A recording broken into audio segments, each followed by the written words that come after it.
अमरावती शहरातील युवा स्वाभिमानच्या वतीने गुरुवारी जिल्हाधिकाऱ्यांना निवेदन देण्यात आलं। प्रभाग क्रमांक 6 मधील रतनगंज व झाडीपुरा येथील रहिवासी हे 40 वर्षांपासून वास्तव्याला असून त्यांना अद्यापपर्यंत PR कार्ड देण्यात आलेलं नाही। ते तात्काळ देण्यात यावं असं या निवेदनातून म्हटलं आहे। अमरावती शहरातील प्रभाग क्रमांक 6 मधील रतनगंज झाडीपुरामधील रहिवासी 40 वर्षापासून राहत आहे। त्यांना नियमानुसार PR कार्डचा सर्वे करून PR कार्ड बनवून देण्याबाबतचे निवेदन जिल्हाधिकारी यांना युवा स्वाभिमान पार्टीतर्फे देण्यात आले। अमरावती शहरातील प्रभाग क्रमांक 6 मधील रतनगंज झाडीपुरा येथे गेल्या 40 वर्षापासून नागरिक राहतात। त्या ठिकाणचे नागरिक मनपाचे टॅक्स सुद्धा भरतात।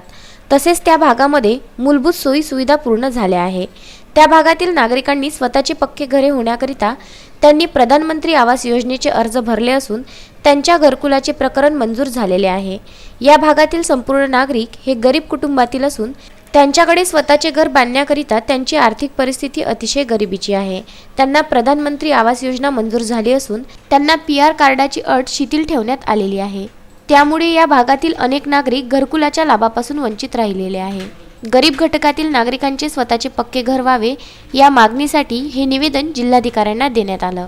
मी गणेश मारोटकर युवा स्वाभिमान पार्टी आणि रवींद्रभाऊ अळोकार युवा स्वाभिमान पार्टी आज झाडीपुरा येथे गेल्या 40 वर्षापासून जे रहिवासी राहत आहेत त्यांना कुठल्याही प्रकारची सोय महानगरपालिकेने प्रशासनाने केलेली नाही। त्यांच्या बाजूमध्ये मसानगंजमध्ये PR कार्डचा सर्वे झालेला आहे, परंतु झाडीपुऱ्यामध्ये अतिशय दलित वस्ती आहे, गरीब वस्ती आहे, परंतु इथे यांनी अद्यापही सर्वे केला नाही। आमची आज प्रशासनाला विनंती आहे का तातडीनं झाडीपुऱ्यामधील सर्वे करून त्यांना PR कार्ड उपलब्ध करून द्यावे, जेणेकरून गरिबाचे घरकुल व इतर त्यांना शासनाच्या योजनेचा लाभ घेता येईल। येत्या 8 दिवसामध्ये अगर प्रशासनाने तिथे सर्वे केला नाही तर युवा स्वाभिमान पार्टी रस्त्यावर उतरून तीव्र आंदोलन करेल। सुरेंद्र बिसने, विदर्भ न्यूज, अमरावती।